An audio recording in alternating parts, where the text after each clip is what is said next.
Have you ever had a gut feeling that something wasn't right but ignored it? Have you ever felt that subtle nudge to take a different path, to call someone, to say no, or to walk away and then regretted not listening? Welcome back, dear friends. You're watching the channel where the wisdom of the heart meets the challenges of everyday life. Today's message goes straight to the quiet voice inside you, the one that speaks without words, without logic, and yet somehow always knows what's true. We are talking about your intuition. Why do so many of us ignore it? Why do we feel it so clearly and yet still choose to follow the mind instead? The answer is both simple and profound. We've been trained to doubt ourselves. From a young age, we are taught to prioritize external validation over inner knowing. We are told to obey rules, to listen to authority, to follow plans, to seek approval. We are educated in logic, but rarely in trust, in facts, but rarely in truth. And so, over time, that inner voice, the one that whispers gently in the spaces between our thoughts, gets drowned out. We don't stop hearing it entirely. We just stop honoring it. But make no mistake, intuition never disappears. It waits. It waits patiently behind the noise of the world, behind the urgency of our goals, behind the fear of judgment.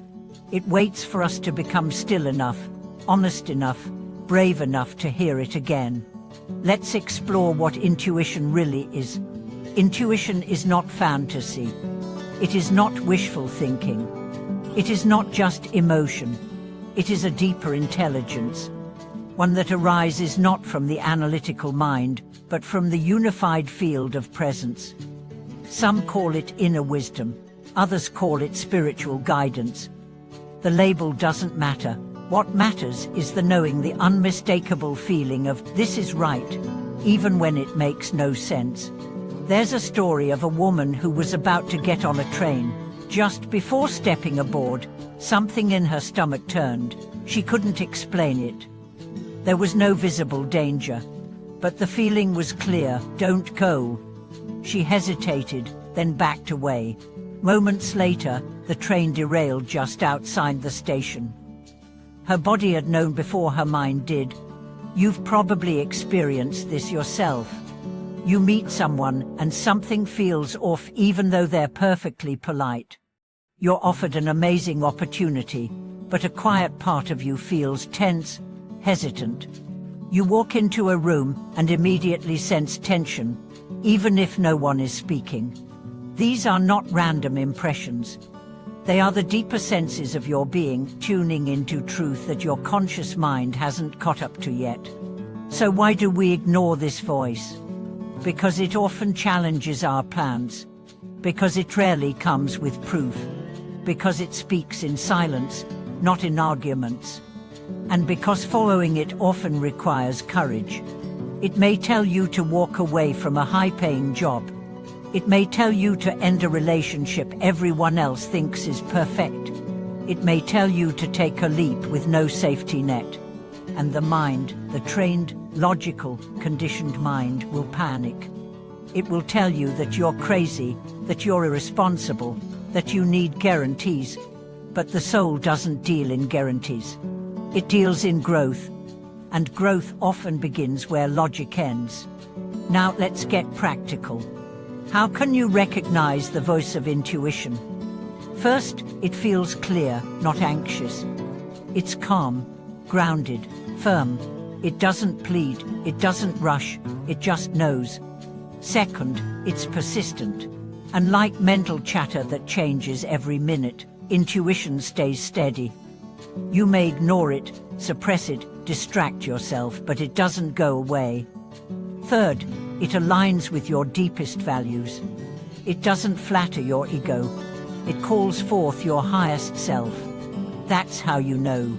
It's not louder than the mind. It's quieter but truer. It doesn't yell. It nudges. It doesn't command. It invites. It doesn't predict. It perceives. Now let me tell you a story. A man once came to a spiritual teacher, torn between two choices. He laid out all the pros and cons. presented charts and lists. The teacher listened patiently, then asked, "If you had no fear, which path would you take?"